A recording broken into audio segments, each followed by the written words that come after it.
Le programme Verger cidricole de demain expérimente et évalue des systèmes de culture cidricole innovants basés sur des pratiques agroécologiques avec un objectif de double performance économique et environnementale. 9 parcelles implantées chez des producteurs de l'ouest de la France forment le réseau d'expérimentation de ce programme.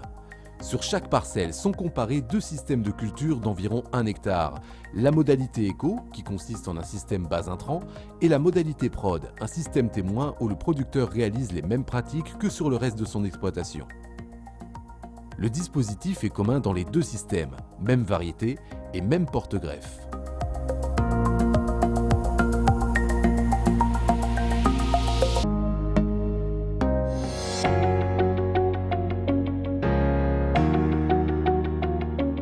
Nous sommes ici à Massé, dans l'Orne, dans l'exploitation de Jean-Pierre Fontaine.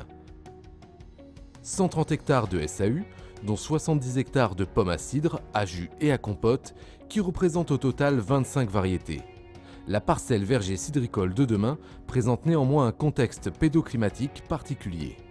Donc, la parcelle a été implantée en 2010, année sèche, donc sans irrigation, ça n'a pas été facile. D'autant plus qu'on est là dans des terrains dont les pH sont supérieurs à 7. Ici, on se situe sur une parcelle de texture argilo-limoneuse avec un taux de matière organique assez correct, autour de 2,5%. Mais néanmoins avec un horizon en profondeur assez caillouteux et avec quelques traces d'hydromorphie. On a probablement du calcaire actif, ce qui va être assez problématique puisque ça peut provoquer des blocages d'absorption des minéraux et ça peut gêner la pousse des arbres. Malgré une pluviométrie moyenne située entre 700 et 800 mm, la parcelle a nécessité l'installation d'un système d'irrigation pour assurer une bonne pousse des arbres.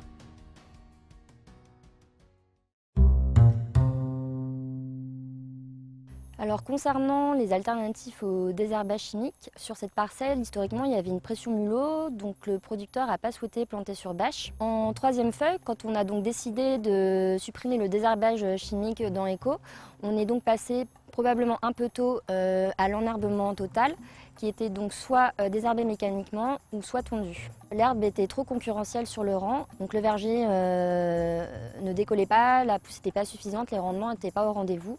Donc un peu pour booster le verger, on a réinstauré le désherbage chimique.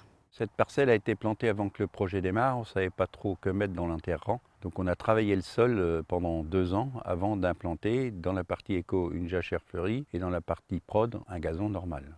Le but donc de cette bande fleurie était d'attirer la faune auxiliaire et de voir si on pouvait développer le zoo dans les arbres, c'est la présence d'animaux qui pouvaient nous aider plutôt que de nous nuire. Il s'est avéré que la jachère fleurie pompait plus d'eau que les arbres ou presque et que ça a plutôt défavorisé le développement des arbres.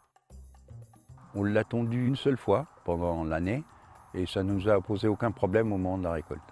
Au vu du contexte de sol assez particulier de cette parcelle, la combinaison d'entretien du rang et de l'interrang était en fait pas très optimale pour ce verger. Déjà la succession du cycle désherbage chimique, désherbage mécanique et réinstauration du désherbage chimique a probablement pénalisé les racines et donc la bonne implantation des arbres. La deuxième difficulté qu'on a eue, c'est que la bande fleurie elle a été implantée la même année où on est passé à l'enherbement total. Ce qui fait que ces 2 combinaisons d'entretien du rang ont été trop concurrentielles pour un verger de 3e feuille.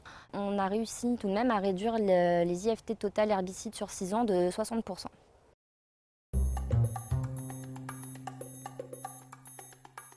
Sur la parcelle éco, on a réussi à passer au 100% organique à raison d'environ 2 apports par an. On a utilisé 2 formes principalement, de la farine de plume et du guano. Malgré tout, les apports ont été insuffisants, surtout les premières années, pour compenser la concurrence liée à l'enherbement sur le rang et de la bande fleurie. De plus, les apports ont été souvent faits trop tardivement. Donc le manque d'azote dans Eco a pénalisé la pousse du verger et notamment la mise à fleur, en particulier sur la variété jus d'or. Depuis qu'on a limité la concurrence sur le rang, la situation s'est un peu améliorée côté Eco, mais néanmoins ça ne suffit pas à rattraper le retard accumulé les premières années. On a retardé, voire supprimé certaines interventions contre le puceron cendré.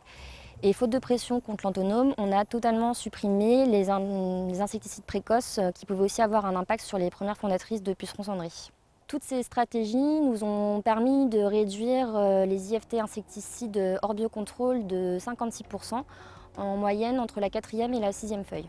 Il y a des années où la réduction s'est très bien passée et d'autres beaucoup moins, où par exemple on a eu moins de dégâts que dans prod. Il y a des années où c'était l'inverse, il y avait des années où des fois les dégâts étaient similaires. Ces résultats montrent la difficulté de piloter les interventions contre le puceron cendré, en particulier en jeunes vergers et surtout en lien avec la régulation naturelle par la faune auxiliaire. Il y a eu des dégâts énormes de campagnols, des arbres qui sont morts. On ne sait pas pourquoi ces campagnols sont arrivés là. Ils se sont cantonnés à cette parcelle-là. Et ils se sont particulièrement attaqués à une variété qui est d'Abinette. On a mis des pièges. Aujourd'hui, il n'y en a plus apparemment. Bon, cette année, l'irrigation ne doit pas être étrangère à leur fuite, parce qu'ils n'aiment pas ça, être dans la flotte. Pour réduire les fongicides dans la parcelle éco, on a surtout joué sur les fongicides anti-tavelure. On est intervenu essentiellement en curatif, selon le niveau du risque de la maladie donné par le logiciel RIMPRO, qui est un logiciel de modélisation tavelure.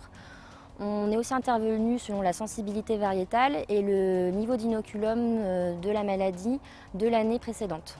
Depuis la plantation, très peu de tavelure s'est développée sur ce verger. Des résultats encourageants mais à nuancer, puisqu'ils ne concernent que les 3 variétés étudiées sur 6 années dans le verger. Reste également à savoir si les méthodes de lutte curative sont applicables sur des vergers de plus grande surface, puisqu'elles nécessitent un délai d'intervention très court. Grâce à toutes ces stratégies, on a réussi à réduire de plus de 50% l'ensemble des IFT sur la parcelle éco, en moyenne sur la 4e et la 6e feuille. Et cette réduction, elle a surtout été permise grâce à la réduction des fongicides et des insecticides.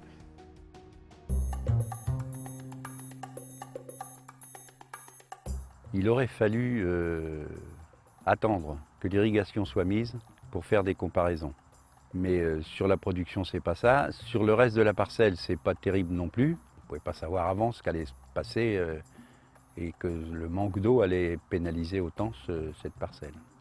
Globalement, on a une mise à fruit avec 1 an de retard, voire 2 dans éco, où les rendements sont plus faibles que dans prod. D'Abinette a été la variété la plus problématique des 3 variétés. C'est cette variété qui se concentrait sur la zone moins poussante et très calcaire du verger. Au contraire, 12 de l'Avent, c'est la variété qui s'en est le mieux tirée, même si les rendements sont très inférieurs aux attentes dans les 2 modalités. Et enfin, pour Jus d'Or, on a eu des gros problèmes de floraison et d'alternance à l'arbre et qui expliquent les très faibles rendements pour cette variété dans la modalité éco.